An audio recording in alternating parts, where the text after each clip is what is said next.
Brother Chiron serves as a member of the Ultramarines chapter during the era Indomitus.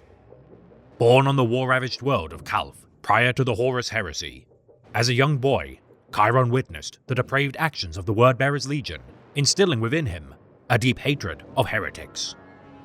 Seeking to emulate the heroism of the Angels of Ultramar during the conflict, Chiron accepted initiation within the 13th Legion until the fires of heresy began to subside. Chosen as among the tithes to Belisarius' call for his secret Primaris project, Chiron, with no family to mourn and only a poisoned homeworld to return to, volunteered to become among the stock of this new breed of Astartes. Frozen in stasis upon Mars for millennia, only to be reawakened for monitoring of his surgical implants and training regimes, after 10 millennia of slumber, the Primaris Space Marines were finally ready to take to the stars. Embarking with the Avenging Sun, Rabute Guilliman, following his Terran crusade, Chiron's heart swelled with pride, knowing his pedigree to be worthy of joining the Ultramarines chapter in their voyage to Macragge. Eventually assigned to the legendary Second Company, the Avengers of Ultramar, Chiron served with distinction to the extent of losing his right arm in battle, fighting alongside his brother, Sergeant Gadriel, until the dawn of the Fourth Tyrannic War. The command of Gadriel's squad expropriated by the returned Ultramarine hero, Lieutenant Demetrian Titus, under orders of Captain Sevastus Acheran, Chiron initially bristled with the leadership of the long-absent veteran. Deployed to aid the evacuation of the jungle world of Kadaku during the Residius campaign, Chiron and Gadriel began to learn of their new leader's past actions, as data retrieved from the Adeptus Mechanicus' Project Aura came to light. Continuing his service alongside Titus during their deployment to Hiveworld Avarax, Chiron reunited with his stalwart commanding officer, Veteran Sergeant Varellus, of the Ultramarine 2nd Company, 12th Squad. Having served with him during their tenure within the 9th Reserve Company, the Stormbringers, Varellus had saved Chiron's life during an orc ambush, beating the Warboss attacker to death with its own severed arm.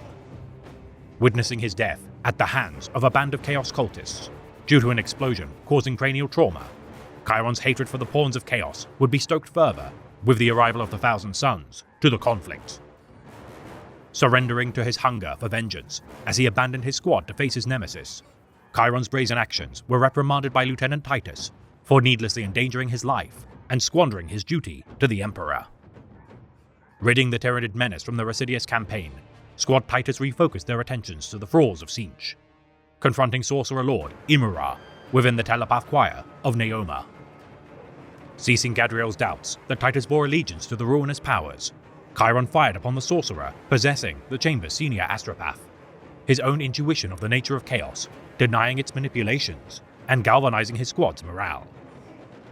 Thwarting the plot of Imura upon the cemetery world of Demerium, Chiron, Gadriel, and Titus followed the path of Chapter Master Calgar as he confronted the sorcerer within the hearts of his domains. Distracting the Lord of Change, guarding the sorcerer's ritual site, Chiron, though sustaining minor injuries, watched as Demetrian Titus destroyed the son of Magnus and freed Calgar from his confinement. Offering his hand to support his commander as he reeled from the ordeal, the stalwart brother of Titus held no doubt in his heart of the purity of his soul.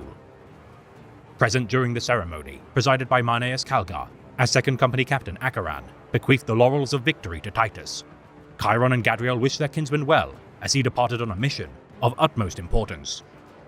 His time spent fighting beside such a legend in the making, inspiring him to forge glories of his own in the name of the Avenging Sun.